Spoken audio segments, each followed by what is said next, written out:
Baik, teman-teman, hari ini kita di listening yang bagian terakhir ya, yaitu yang listening part C.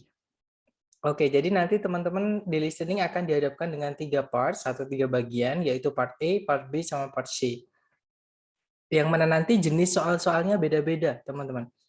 Oke, yang part A itu nanti jenis soalnya adalah short conversations atau percakapan dua orang, pendek ya, teman-teman. Jadi ada si A dan si B, cewek cowok. Nanti si A bilang apa, dijawab sama si B, kemudian diikuti pertanyaan yang tidak tertulis. Nah, tips dari saya untuk mengerjakan TOEFL Part A ini, teman-teman konsentrasi, fokus pada pembicara kedua, tapi jangan ketinggalan dengan pembicara pertama juga ya. Karena biasanya pembicara kedua atau si B itu jawabnya menggunakan idiom atau ungkapan yang tidak bisa diartikan kata per kata, teman-teman. Jadi harus disambungkan dengan pertanyaannya, seperti itu. Kemudian hati-hati dengan pengecoh di pilihan ganda. Nah, kalau di part A ini, kebanyakan jawaban itu tidak menggunakan kata yang biasanya kita dengar di audio. Malah biasanya menggunakan kata lain yang nggak kita dengar, tapi artinya sama. Jadi mereka menggunakan jawaban berupa paraphrase atau menceritakan kembali dengan kata-kata yang beda ya, teman-teman. Justru biasanya kata yang kita dengar, satu kata atau dua kata yang kita dengar di audio itu ditulis di jawaban, tapi ceritanya sudah diubah seperti itu. Jadi memang kita diminta untuk memahami ya, bukan cuma mendengarkan. Kemudian di part B yang kemarin kita pelajari ada long conversation atau percakapan panjang. Tetap ya teman-teman, ada dua orang, ada si A dan si B. Nanti si A bilang apa, si B menjawab, si A menjawab lagi, si B menjawab lagi sampai ceritanya selesai atau percakapannya selesai seperti itu. Dan nanti satu percakapan biasanya diikuti 4 pertanyaan. Oke. Tips dari saya untuk mengerjakan part B sambil mendengarkan, teman-teman sambil memahami topiknya apa, kemudian digolongkan. Menurut si A bagaimana, menurut si B bagaimana, seperti itu. Kemudian part C yang hari ini kita akan pelajari namanya long talks ya, teman-teman, atau percakapan panjang atau monolog ya. Jadi nanti ada satu orang dia ngomong agak panjang ya, teman-teman. Dan pembahasannya itu memang agak akademik, jadi lebih akademik daripada sebelum-sebelumnya. Cuma ya enaknya dia yang ngomong satu orang, jadi temponya, kemudian mengenalinya itu gampang karena cuma satu orang, teman-teman. Oke, mungkin bahasanya aja agak tinggi, terus juga yang diomongin panjang seperti itu. Nah, nanti satu audio itu diikuti sampai 4 pertanyaan atau 5. Jadi umumnya 4 ya, teman-teman. Nah, tips dari saya, teman-teman dengarkan dengan seksama. Oke, kemudian pahami alur dari pembicaraan tersebut. Jadi misalnya teman-teman nggak tahu ada vocab satu atau dua yang teman-teman nggak pernah dengar itu kata apa. Nah, itu tinggal aja, teman-teman. Jadi ikutin aja alurnya. Oke, kenapa? Karena biasanya kata yang teman-teman nggak paham itu, atau kita nggak paham itu, nah nanti dijelaskan di kalimat berikutnya. Atau kita bisa sambung-sambungkan, oh ini ternyata maksudnya ini loh, seperti itu. Oke. Kemudian nanti diikuti 4 pertanyaan berdasarkan audio yang sudah kita pahami tadi, seperti itu. Nah, nanti yang di part A, yang seperti biasa, yang kemarin saya bilang, soalnya paling banyak, dari 50 soal listening, part A ini ada 30 soal ya, teman-teman, nomor 1 sampai 30. Kalau part B paling sedikit, dia nomor 31 sampai 38 umumnya ya, teman-teman. Karena ada juga yang satu soal itu sampai 5, kadang satu soal itu cuma 3 itu ada. Jadi nanti tergantung. Tapi untuk part B itu memang hanya ada 2 percakapan. Jadi umumnya 8 soal seperti itu. Nah, kalau di part C ini nanti sisanya. Jadi part B selesai nomor berapa, nanti sisanya sampai nomor 50 itu adalah part C. Ya umumnya ada 12 soal, teman-teman. Ada 3 percakapan, ya. Nah, mungkin sebelum kita ke latihan, adakah dari teman-teman yang ingin ditanya dulu? Silahkan.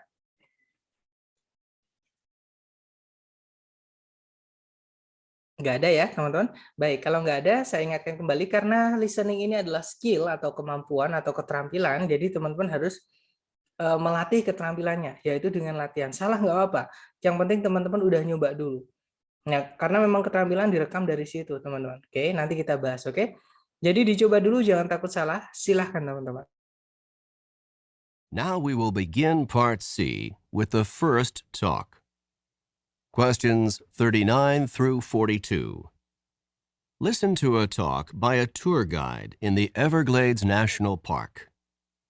Today we're going to be taking a tram tour through part of the Everglades National Park. Quite probably we'll be seeing a number of crocodiles sunning themselves by the side of the water or poking their heads up through the water.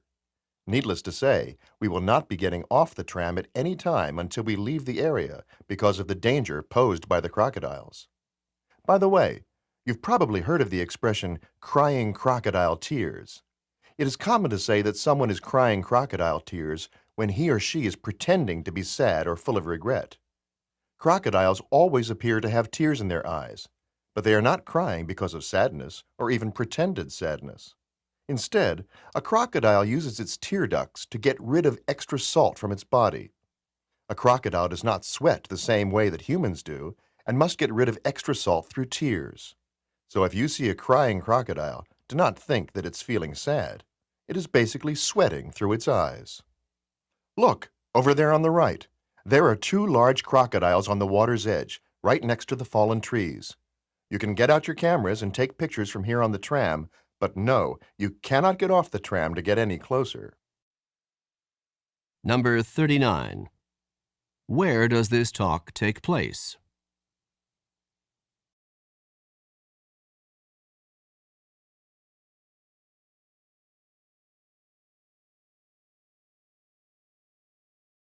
Number 40. What does the expression crying crocodile tears mean when it is used to describe humans?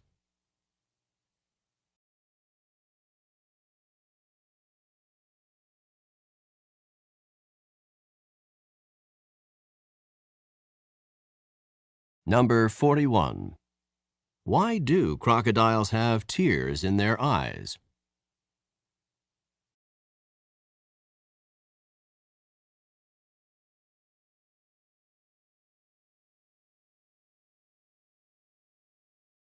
Number 42. What does the tour guide recommend?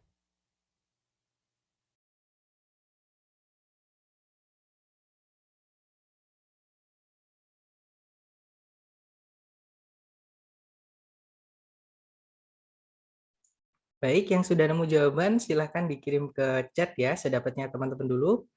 Kemudian nanti kita bahas bersama, teman-teman silahkan. Oke, ada jawaban CDDA, ada CDCA, ada AACA, oke, ada CDCA, oke. Mari kita cek bersama ya, teman-teman. Now we will begin Part C with the first talk. Questions 39 through 42. Listen to a talk by a tour guide in the Everglades National Park. Today we're going to be taking a tram tour through part of the Everglades National Park. Quite probably we'll be seeing a number of crocodiles sunning themselves by the side of the water or poking their heads up through the water. Needless to say, we will not be getting off the tram at any time until we leave the area because of the danger posed by the crocodiles. By the way, you've probably heard of the expression crying crocodile tears. It is common to say that someone is crying crocodile tears when he or she is pretending to be sad or full of regret. Crocodiles always appear to have tears in their eyes, but they are not crying because of sadness or even pretended sadness. Instead, a crocodile uses its tear ducts to get rid of extra salt from its body. A crocodile does not sweat the same way that humans do and must get rid of extra salt through tears. So if you see a crying crocodile, do not think that it's feeling sad. It is basically sweating through its eyes. Look, over there on the right. There are two large crocodiles on the water's edge, right next to the fallen trees. You can get out your cameras and take pictures from here on the tram, but no, you cannot get off the tram to get any closer. Oke, itu tadi teman-teman ceritanya ya. Jadi itu tadi adalah a talk by a tour guide in the Everglades National Park. Sebuah pembicaraan oleh seorang pemandu wisata di Taman Nasional Everglades. Oke, jadi dia tadi bilang, today we're going to be taking a tram tour through part of the Everglades National Park. Hari ini kita akan mengadakan atau melakukan perjalanan di atas tram melalui bagian dari Taman Nasional Everglades. Quite probably, we'll be seeing a number of crocodiles sunning themselves by the side of the water or poking their heads up through the water. Kemungkinan besar kita nanti akan melihat sejumlah buaya sedang berjemur di tepian air atau menjulurkan kepala mereka dari dalam air. Needless to say, we'll not be getting off the tram at any time until we leave the area because of the danger posed by the crocodiles. Jelasnya kita tidak akan atau kita tidak boleh meninggalkan tram kapanpun sampai kita meninggalkan area tersebut karena bahaya yang kemungkinan bisa dibuat oleh buaya-buaya tersebut. By the way, you've probably heard of the expression crying crocodile tears. Ngomong-ngomong, kalian pasti pernah mendengar ungkapan mengeluarkan air mata buaya atau menangis air mata buaya. It is common to say that someone is crying crocodile tears when he or she is pretending to be sad or full of regret. Sudah biasa kita berkata kalau seseorang itu mengeluarkan air mata buaya ketika dia pura-pura sedih atau pura-pura menyesal. Crocodiles always appear to have tears in their eyes, but they're not crying because of sadness or even pretended sadness. Instead, a crocodile uses its tear ducts to get rid of extra salt from its body. Para buaya itu memang kelihatan punya air mata di mata mereka, namun mereka itu sebenarnya tidak menangis karena sedih atau pura-pura sedih. Namun seekor buaya itu menggunakan selaput air mata atau selaput air mata untuk menyingkirkan kadar garam yang berlebihan dari dalam tubuhnya. A crocodile does not sweat the same way that humans do and must get rid of extra salt through tears. Seekor buaya itu tidak berkeringat sama halnya seperti manusia dan tetap harus menyingkirkan kadar garam yang berlebihan melalui air matanya. So, if you see a crying crocodile, do not think that it's feeling sad. It's basically sweating through its eyes. Jadi, jika kalian melihat seekor buaya menangis, jangan mengira kalau dia lagi sedih. Dia sebenarnya berkeringat melalui matanya. Look, over there on the right, there are two large crocodiles on the water's edge, right next to the fallen trees. Coba lihat di sebelah sana di kanan, ada dua buaya besar di tepi air, tepat sebelahnya pohon-pohon yang tumbang itu. You can get out your cameras and take pictures from here on the tram, but no, you cannot get off the tram to get any closer. Kalian boleh mengeluarkan kamera dan mengambil gambar dari sini di atas tram, tapi kalian nggak boleh turun meninggalkan tram untuk mendekat. Oke, kita dengarkan number 39. Number 39. Where does this talk take place? Alright guys, where does this talk take place? Di manakah percakapan ini dilakukan atau terjadi? Nah, jelas tadi beberapa kali tour guide-nya menyebutkan this tram, this tram. Tram itu adalah jenis kendaraan yang jendelanya dilepas ya, teman. Jadi kayak mungkin kalau di tempat saya odong-odong namanya atau kereta kelinci yang suaranya agak ramai itu ya, teman-teman, yang kereta tapi di jalan raya itu. Nah, itu namanya tram. Jadi untuk wisata seperti atau truk atau bis yang misalkan tepiannya terbuka itu bahasa Inggrisnya juga tram.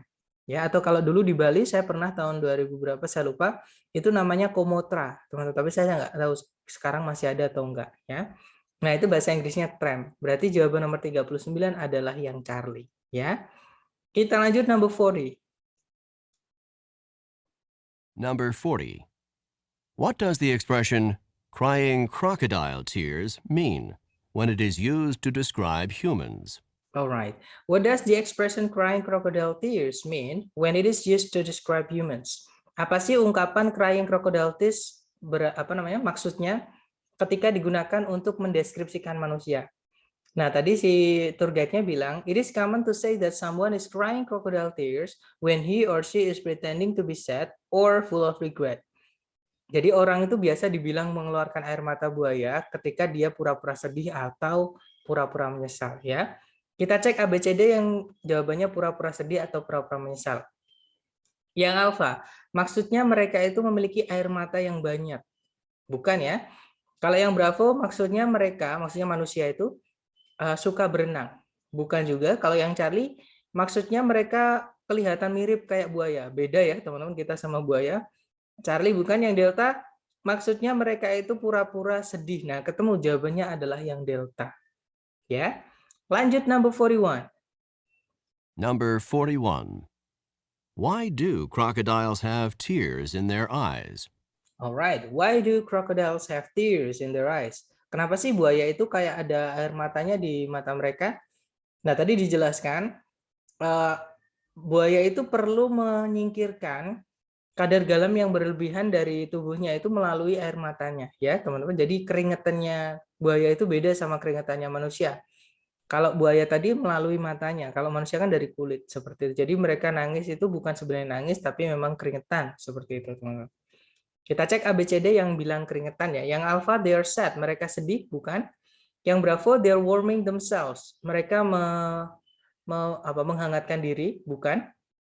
Kalau yang Charlie, mereka menyingkirkan kadar garam. Nah, ketemu jawabannya adalah yang Charlie, ya teman-teman. Kalau yang Delta, they regret their actions, mereka menyesali perbuatan-perbuatan mereka. Bukan ya teman-teman, nggak ada buaya yang menyesali perbuatannya. Oke, nomor 41 jawabannya Charlie. Kita lanjut number 42. Number 42. What does the tour guide recommend? Alright, what does the tour guide recommend? Apa yang tour guide-nya tadi rekomendasikan atau sarankan? Berarti di akhir tadi ya. Jadi si tour guide-nya tadi bilang, you can get out your cameras and take picture from here on the tram. Jadi kalian silahkan mengeluarkan kamera untuk mengambil gambar dari sini dari tram ya, tapi nggak boleh turun untuk mendekat. Tadi kata tour guide-nya seperti itu. Kita cek ABCD. Yang alpha taking photographs, mengambil gambar atau mengambil foto. Nah, ketemu ya teman-teman, jawabannya adalah yang alpha. Kalau yang bravo, getting closer to the crocodiles, mendekati para buaya tersebut. Nah, itu bunuh diri, bukan ya? Itu bukan rekomen, malah yang dilarang. Berarti bravo bukan. Kalau yang Charlie, exploring the water's edge, menjelajahi tepian air. Nah, turun dari tram aja nggak boleh, apalagi menjelajahi tepian air ya teman-teman. Charlie bukan. Yang Delta, getting off the tram. Nah, jelas-jelas tadi di akhir si tour guide-nya bilang, tapi, but no, you cannot get off the tram. Jadi, kalian nggak boleh turun meninggalkan tram. Seperti itu. Berarti yang Delta bukan fix, jawabannya yang alpha. Oke. Nah, dari ronde pertama mungkin ada yang ingin ditanyakan dulu, teman-teman. Kurang lebih ya seperti itu nanti, ya. Atau mungkin kalau teman-teman dapat vocab baru, ditulis ya, terutama expression. Tadi ada idiom juga, teman-teman. Yang crying crocodile tears itu idiom. Jadi menangis mengeluarkan air mata buaya itu artinya adalah bukan benar-benar artinya air matanya kita keluar buayanya enggak, atau air matanya buaya lewat matanya kita enggak, tapi itu maksudnya pura-pura sedih. Ya, jadi itu idiom itu biasanya asal muasalnya seperti itu. Kalau enggak ada kita lanjut ronde 2 ya, teman-teman. Sama izin ya. tanya sebentar, Sir. Silakan, enggak apa-apa. Kan ada 4 soal dan Ya. sudah ada jawaban. Apakah kita harus screen jawaban itu dulu ya, Sir? Maksudnya ketika waktu tes? Iya, itu kan per part kita harus screening jawabannya dulu enggak? Itu kan ada 4 soal sudah ada jawaban. Kita tinggal nunggu listening speaking aja kan. Jadi kita harus screening enggak? Artinya kita harus baca dulu ABC-nya apa gitu kan. Nanti yang kira-kira keluar apa gitu. Itu enggak? Oke. Jadi sama kayak yang kemarin. Kalau nggak salah, nggak sesi sore atau sesi malam kemarin ada yang tanya, untuk listening itu bagusnya ketika kita mendengarkan, apakah kita harus sambil melihat jawabannya, atau kita dengerin dulu baru lihat jawabannya. Nah, saran saya seperti ini, teman-teman. Karena itu nanti akan menimbulkan kepanikan ya. Maksudnya, karena saya sendiri juga ya ngalaminnya seperti itu, teman. Jadi, ketika teman-teman belum terbiasa dengan latihan listening ini, saya sarankan nggak perlu melihat jawaban dulu. Oke, fokus pahami yang ada di audio dulu, teman-teman. Kenapa? Karena nanti ketika teman-teman sambil melihat pilihan jawaban, otomatis teman-teman akan terfokus ke jawaban. Sedangkan audionya itu jalan, teman-teman. Jadi konsentrasinya terpecah. Ya, tapi kalau teman-teman sudah terbiasa dengan latihan listening, walaupun teman-teman nggak fokus pun, nggak konsentrasi pun, trust nih guys, teman-teman nanti akan tetap sambil mendengarkan telinganya ya. Itu nanti sambil kita bisa memahami sambil kita baca layar pun nggak masalah. Seperti itu. Oke, maksud saya yang online ya. Kalau yang offline itu malah saran saya ya teman-teman fokus saja ke ceritanya. Apalagi kalau dia sudah ke device teman-teman. Maksudnya gini, saya pernah pengalaman saya tes TOEFL yang offline, yang langsung saya datang itu ke tempatnya. Nah, itu device-nya bermasalah sekali. Jadi sudah tempatnya gema karena di lantai kedua dan bawah atas itu ruangan kosong ya, teman-teman. Jadi itu suaranya gemang, sangat nggak enak sekali, nggak optimal seperti itu. Nah, tapi kalau teman-teman online karena pakai headset, bisa di rumah masing-masing, itu enak sekali, jelas banget, teman-teman. Jadi saran saya walaupun jelas, kalau teman-teman belum terbiasa dengan sambil mendengarkan, sambil membaca, saran saya jangan. Oke, malah saran saya tutup mata biar teman-teman bisa mengilhami atau memahami kayak gitu. Jadi sambil mendengarkan kita pahami. Oke, baru nanti ketika pertanyaannya dibacakan, teman-teman sambil baca di situ. Seperti itu. Nggak apa-apa. Kalau pertanyaannya kan cuma pendek, satu kalimat aja, teman-teman. Gimana, brother? Maksud saya dapat nggak? Tapi kalau teman-teman udah terbiasa nih, misalkan karena contohnya ya, teman-teman, saya sudah sering banget tes TOEFL. Nah, saya pun biasanya kalau pas tes, tapi ini bukan saya yang tes ya, maksudnya saya joki, teman-teman. Mohon maaf. Jadi ini jangan ditiru, ini hanya informasi saja, jadi joki gitu. Yang tes di sebelah saya, nah saya sambil dengerin itu sambil buka Pinterest, kadang sambil main game, itu masih bisa paham. Karena udah terbiasa, makanya saya sarankan teman-teman hajar latihan. Nanti lama-lama akan jadi insting, teman-teman, kayak gitu. Jadi nggak perlu lagi teori, ngerjakan TOEFL itu udah enak banget. Itu alasan saya juga nggak pakai buku. Kenapa? Kalau pakai buku terasa jadi banyak sekali, teman-teman, materi. Dan itu nanti menurut saya menyulitkan. Jadi daripada banyak teori, saya sarankan banyak latihan. Dari situ nanti teman-teman akan dapat yang saya bilang insting tadi. Jadi sense-nya atau feel-nya dapat. Kayak gitu. Gimana? Dapat maksud saya nggak, brother? Atau Dapat, sir. Thank dapat you, ya? sir. Oke. But that's good question, karena itu sebenarnya juga tips ya, teman, tips dan trik. Tapi tetap karena TOEFL ini banyak teman tutor di kamu Inggris ini yang skornya masih di bawah kriteria seperti itu, masih banyak banget. Makanya bahasa Inggris aja untuk TOEFL itu menurut saya kurang. Seperti maksudnya nggak cukup bahasa Inggris aja, karena kita perlu satu tahu jenis soalnya kayak gimana biar kita bisa ngakali mana yang lebih enak untuk dilakukan seperti itu. Nah, yang ya contohnya yang barusan berada tanyakan tadi. That's good question. Mungkin ada pertanyaan lain? Silakan, teman-teman.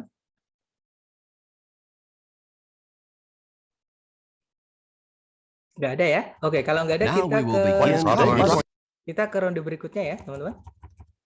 Sama, dicoba dulu karena ini skill, teman-teman jangan takut salah, karena dari salah nanti teman-teman akan dapat pembelajaran seperti itu. Tapi kalau nggak nyoba nanti ketika tes kita nggak tahu.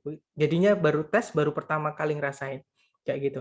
Nah, tapi kalau pas latihan gini, teman-teman coba dulu, nanti pas tes sudah biasa. Oke, kita coba dulu, silahkan teman-teman. questions 43 through 46. Listen to the following lecture by a university professor. Please take your seats now because I would like to begin today's lecture. Today, we will be discussing one of the more elegant and distinct forms of 19th century transportation, the clipper ship. Clipper ships of the 19th century were the graceful, multi-sailed, ocean-going vessels that were designed for maximum speed. They were given the name clipper ship in reference to the fact that they clipped along at such a fast rate of speed. Clipper ships were constructed with a large number of sails in order to maximize their speed. They often had 6 to 8 sails on each of the masts, and ships commonly had 3 and perhaps 4 masts. The speeds that they achieved were unbelievably fast for the era. Clipper ships could, for example, accomplish the amazing feat of traveling from New York to San Francisco in less than 100 days. Clipper ships first came into use in the United States in the 1840s. They were originally intended to make the trip from New York around the tip of South America and on to China in order to transport tea to the United States. Once gold was discovered in California in 1848, clipper ships were immediately put into use to carry large numbers of gold prospectors and large amounts of mining supplies from the East Coast to California. With the success of the American clipper ships, the British began their own fleet of clipper ships to transport goods from the far reaches of the British Empire. That's all for today's class. Don't forget that there's a written assignment due on Friday. Number 43. In which course would this lecture most probably be given?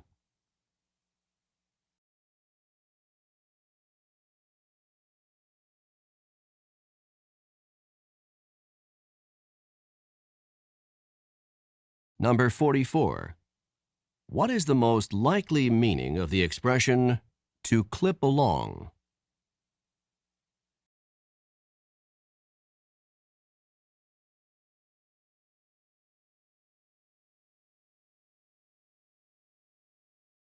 Number 45. What were clipper ships first used for in the United States?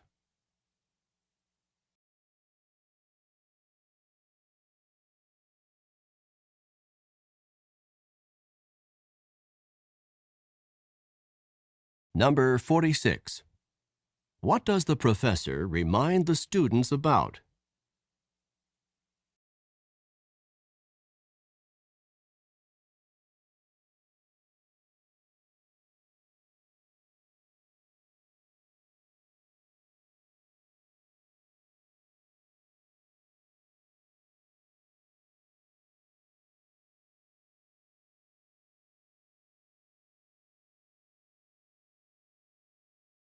Oke, yang sudah nemu jawaban, teman-teman boleh dikirim di chat ya. Kemudian kita bahas bersama, silakan. Oke, ada jawaban CBBA atau B, ada ADCC, ada ACDD, ada CBAA. Oke, ada banyak sekali. Mari kita cek bersama aja ya, teman-teman. Ada juga it's too long, it's alright guys. Nanti akan terbiasa ya, kita latihan, oke? Kita bahas dulu teman-teman supaya gampang ya untuk menjawabnya nanti. Listen to the following lecture by a university professor. Please take your seats now because I would like to begin today's lecture.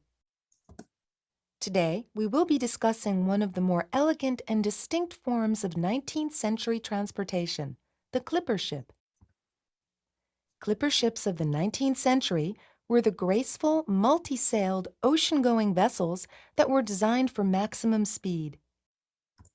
They were given the name clipper ship in reference to the fact that they clipped along at such a fast rate of speed. Clipper ships were constructed with a large number of sails in order to maximize their speed. They often had 6 to 8 sails on each of the masts, and ships commonly had 3 and perhaps 4 masts. The speeds that they achieved were unbelievably fast for the era. Clipper ships could, for example, accomplish the amazing feat of traveling from New York to San Francisco in less than 100 days. Clipper ships first came into use in the United States in the 1840s. They were originally intended to make the trip from New York around the tip of South America and on to China in order to transport tea to the United States. Once gold was discovered in California in 1848, clipper ships were immediately put into use to carry large numbers of gold prospectors and large amounts of mining supplies from the East Coast to California. With the success of the American clipper ships, the British began their own fleet of clipper ships to transport goods from the far reaches of the British Empire. That's all for today's class. Don't forget that there's a written assignment due on Friday. Oke, itu tadi ya teman-teman. Jadi itu tadi adalah a lecture by a university professor atau sebuah kuliah oleh seorang profesor universitas. Nah tadi dia bilang, please take your seats now because I'd like to begin today's lecture. Silahkan duduk sekarang karena saya ingin memulai kuliah hari ini. Today we'll be discussing one of the more elegant and distinct forms of the 19th century transportation, the clipper ship. Hari ini kita akan membahas salah satu dari bentuk-bentuk transportasi dari abad ke-19 yang agak berbeda dan elegan. Namanya clipper ship. Clipper ships of the 19th century were the graceful, multi-sailed, ocean-going vessels that were designed for maximum speed. Clipper ship dari abad ke-19 merupakan kapal-kapal yang mengarungi lautan, yang memiliki layar yang besar, yang didesain untuk kecepatan tinggi. They were given the name clipper ship in reference to the fact that they clip along at such fast rate of speed. Mereka diberi nama clipper ship karena atas fakta bahwa mereka bergerak pada kecepatan yang sangat tinggi. Clipper ships were constructed with large numbers of sails in order to maximize the speed. Clipper ship itu dibuat dengan sejumlah layar yang dimaksudkan untuk memaksimalkan kecepatan mereka. They often had 6 to 8 sails on each of the masts, and ships commonly had 3 and perhaps 4 masts. Mereka itu umumnya memiliki 6 hingga 8 layar di setiap tiang kapalnya. Dan kapal itu umumnya memiliki 3 sampai 4 tiang kapal. The speed that they achieved were unbelievably fast for the era. Kecepatan yang bisa mereka raih sangatlah cepat di era tersebut. Clipper ship itu bisa contohnya menyelesaikan perjalanan yang sangat menakjubkan dari New York hingga San Francisco hanya kurang dari 100 hari. Clipper ship pertama kali digunakan di Amerika Serikat di tahun 1840-an. Mereka pertama kali atau dimaksudkan untuk melakukan perjalanan dari New York mengelilingi ujung Amerika Selatan dan lanjut menuju Cina untuk mengangkut teh ke Amerika Serikat. Ketika emas ditemukan di California di tahun 1848, Clipper ship itu secara segera digunakan atau segera dialihfungsikan untuk mengangkut sejumlah besar penambang emas dan sejumlah besar persediaan tambang dari pantai timur menuju California.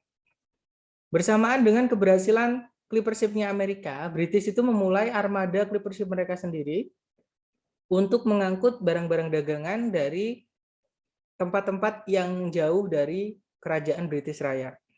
Itu saja untuk kelas hari ini. Jangan lupa kalau ada tugas tertulis yang paling lambat dikumpulkan hari Jumat. Oke, kita cek number 43 ya, teman-teman. Number 43. In which course would this lecture most probably be given? Okay, in which course would this lecture most probably be given? Di mata kuliah apakah kemungkinan kuliah tadi itu diberikan?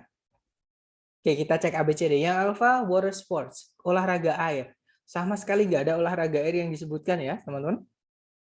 Alpha bukan. Kalau yang Bravo, fisika. Tidak ada hukum fisika sama sekali ya. Tadi memperkenalkan jenis transportasi di abad ke-19. Berarti bukan fisika. Kalau yang Charlie, sejarah Amerika. Nah, ketemu teman-teman. Jawabannya yang Charlie ya. Karena tadi beberapa disebutkan Clipper ship itu diceritakan di Amerika. Kemudian ada tahun-tahunnya ya. Ada 1848, ada 1840-an seperti itu. Berarti jawabannya Charlie. Kalau yang Delta, psikologi bukan ya. Masa psikologi bahas kapal, kan nggak nyambung, teman-teman. Oke, berarti jawabannya Charlie. Oke, lanjut number 44. Number 44. What is the most likely meaning of the expression to clip along?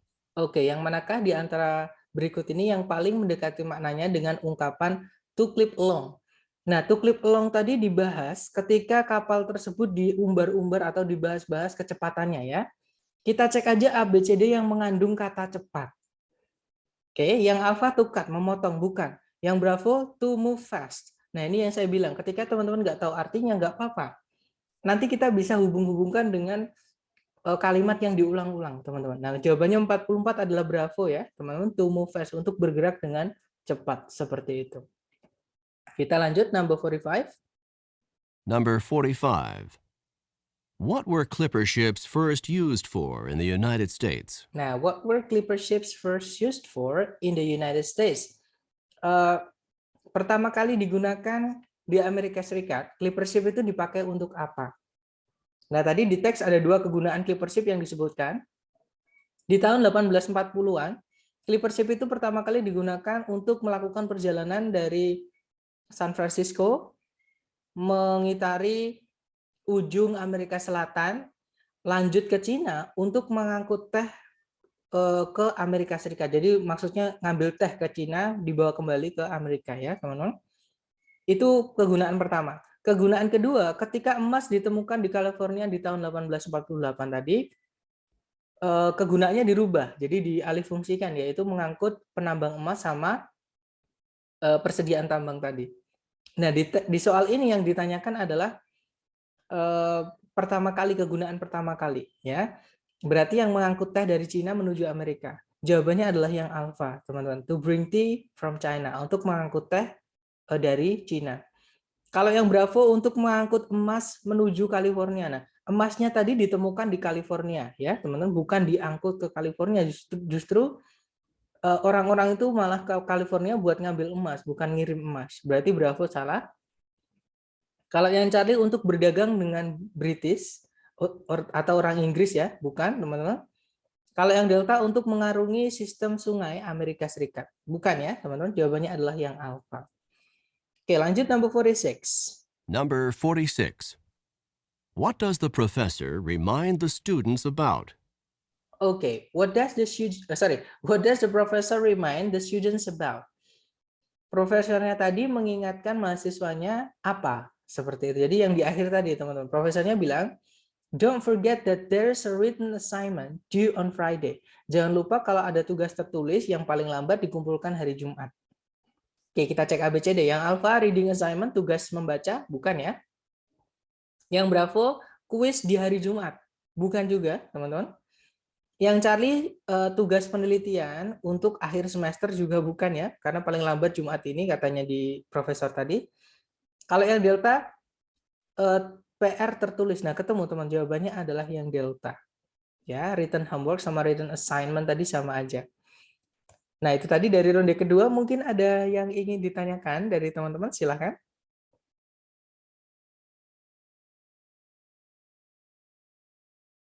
Nggak ada, ya, teman-teman. Baik, kalau nggak ada, kita latihan lagi. Terakhir, teman-teman, ronde 3, ya. Dicoba dulu seperti biasa, silakan. Questions 47 through 50. Listen to the following talk by a drama coach to a group of actors. I know that some of you are feeling more than a little nervous about tonight's performance, and I want you to understand that this is quite a natural feeling. You are going to be on stage in front of a lot of people tonight, and it's normal to be experiencing some nerves. I would like to help you to understand these feelings and not let them interfere with your performance. What you are experiencing is called stage fright. Stage fright is the fear that develops before you give a performance in front of an audience. Stage fright is not experienced just by actors and actresses. It can also be experienced by musicians, athletes, teachers, anyone who performs in front of a group of people. It occurs before a performance when a performer is concerned about looking foolish in front of others. Just before tonight's performance, if you're feeling a bit tense, if your knees are shaking, if your stomach has butterflies in it, and if you are thinking about how bad your performance could be, then you have a major case of stage fright. To control stage fright, you can work to control both the physical reactions and the negative thoughts. To combat the physical reactions, you can try techniques such as deep breathing, muscle relaxation, or even just laughing to relieve some of the pressure. To combat the negative thoughts, you should force yourself to focus on what you have to do, rather than on what other people are going to think. That's all I have to say for now. I'll see you back here at 6 o'clock, because the performance starts at 8 o'clock. Just remember that if you begin to feel at all nervous, try some deep breathing to relax and focus your thoughts on the performance that you are about to give. See you this evening. Number 47. Who would probably not experience stage fright in their work?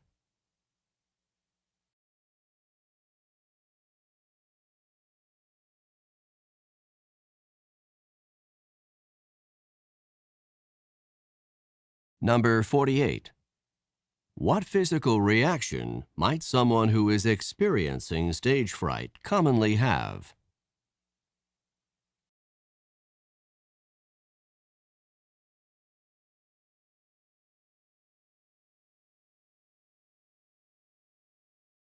Number 49. How can someone combat the negative thoughts associated with stage fright?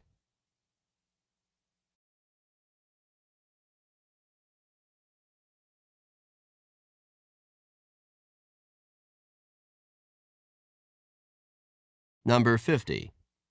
When should the actors arrive at the theater?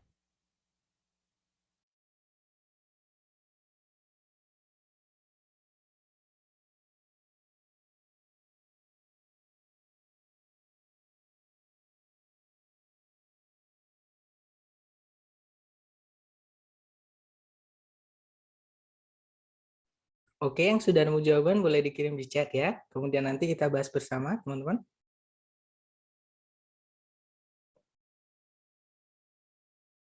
Oke, ada jawaban ADDC, ada ACDC, ada ABDC, ada ACAC. Oke, ada CBAC. Mari kita cek bersama ya. Anyways, teman-teman. Kita dengarkan kembali dulu, kemudian nanti kita bahas bersama. Questions 47 through 50. Listen to the following talk by a drama coach to a group of actors. I know that some of you are feeling more than a little nervous about tonight's performance, and I want you to understand that this is quite a natural feeling. You are going to be on stage in front of a lot of people tonight, and it's normal to be experiencing some nerves.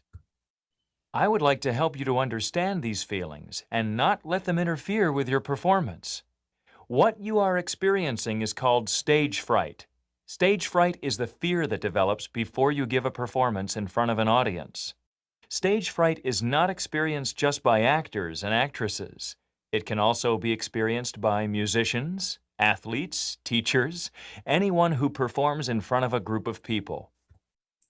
It occurs before a performance when a performer is concerned about looking foolish in front of others.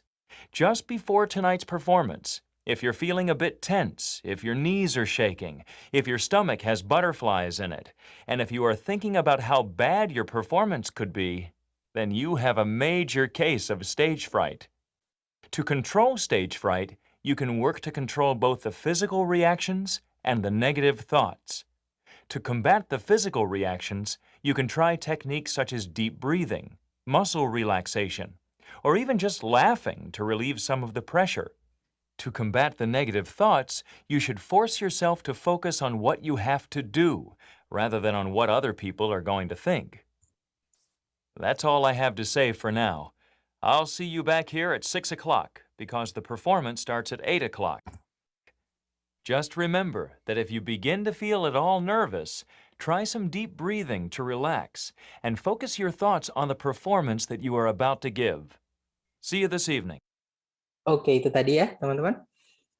Jadi, itu tadi adalah a talk from a drama coach to a group of actors. Jadi, sebuah pembicaraan dari seorang pelatih drama kepada sekelompok aktor-aktornya. Oke, beliau tadi bilang, I know that some of you are feeling more than a little nervous about tonight's performance, and I want you to understand that this is quite a natural feeling. Saya mengerti bahwa beberapa dari kalian pasti merasa lebih dari sekedar gugup mengenai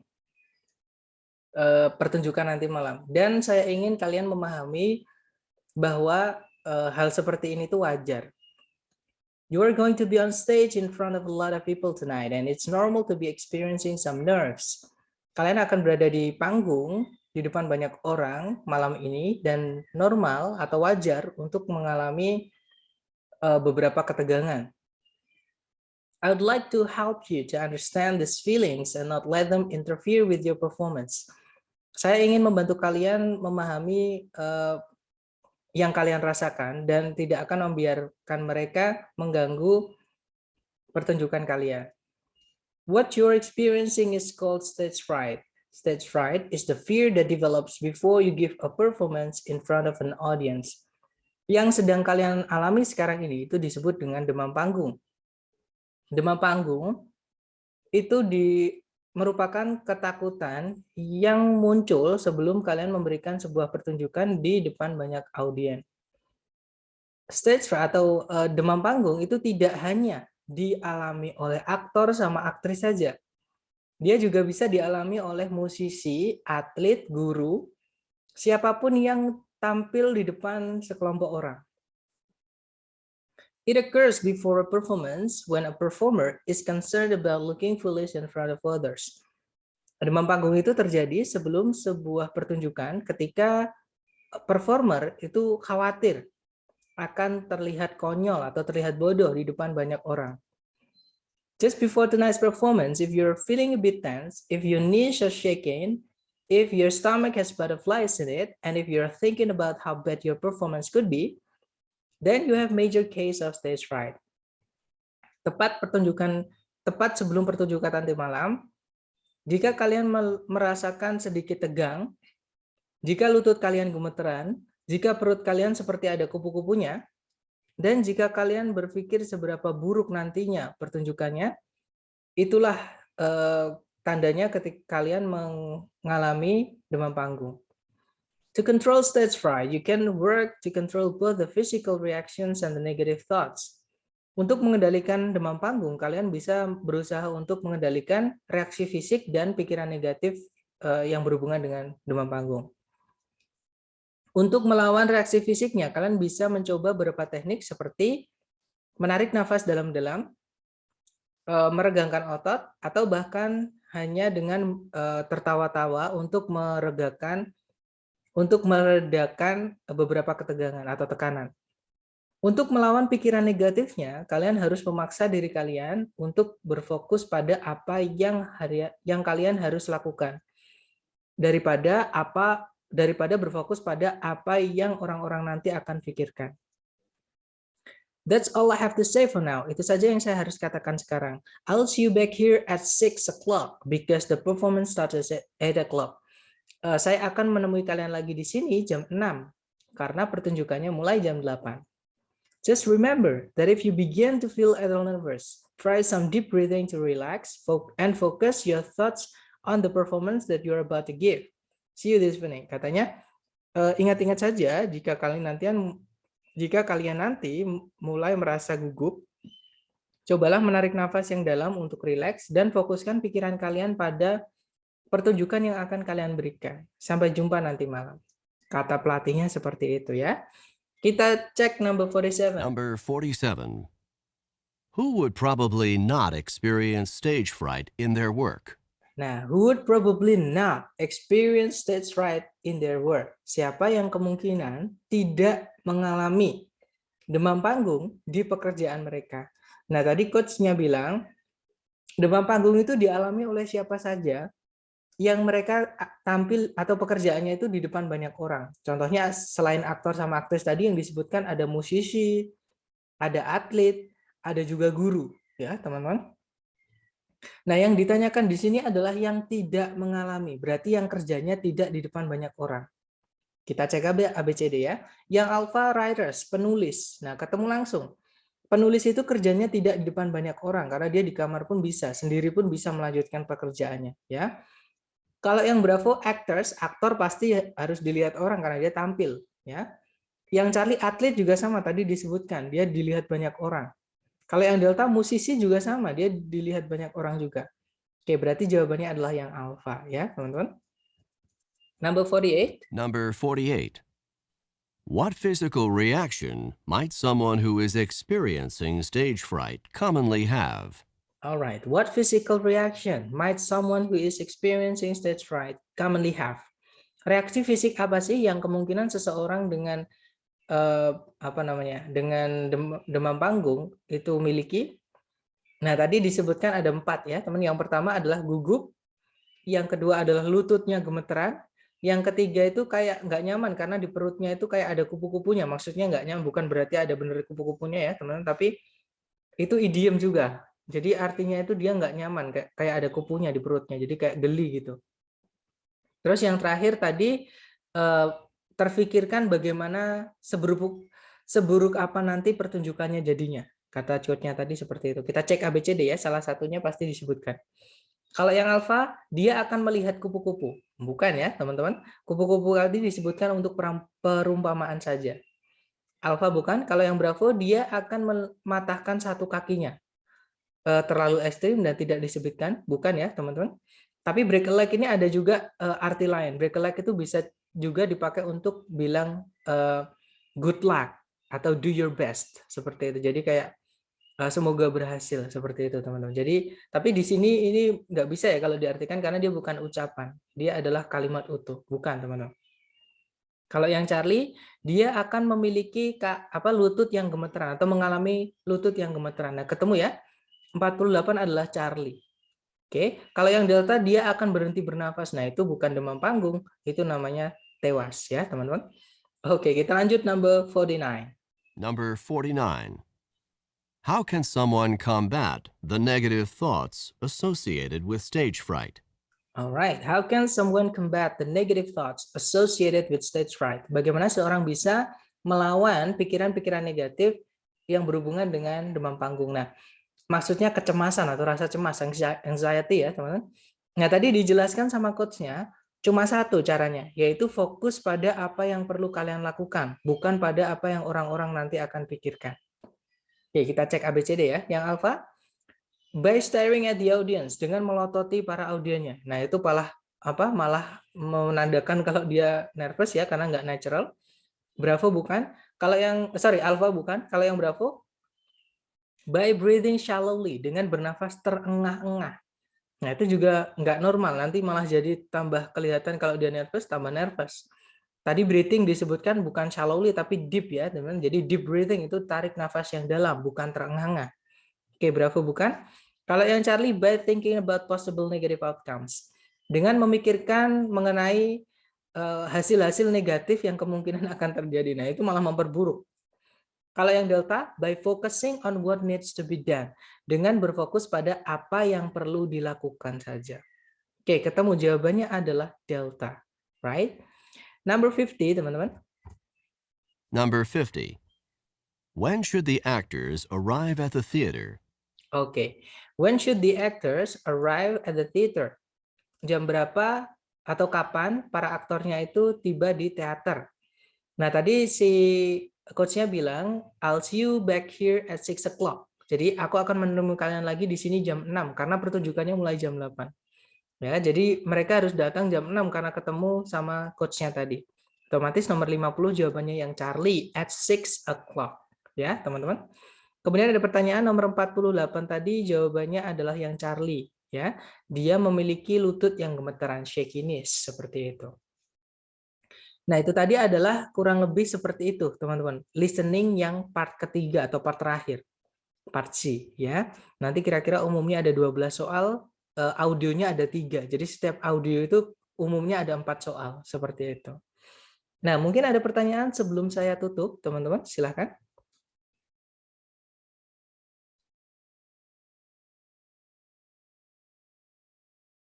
Nggak ada ya, teman-teman? Atau nanti ketika ada pertanyaan di luar kelas, nggak apa-apa, teman-teman japri aja.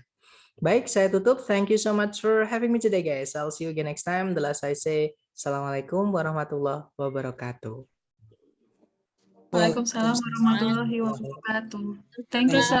All right, guys. Good night, everyone. Okay, see you Good next night. time.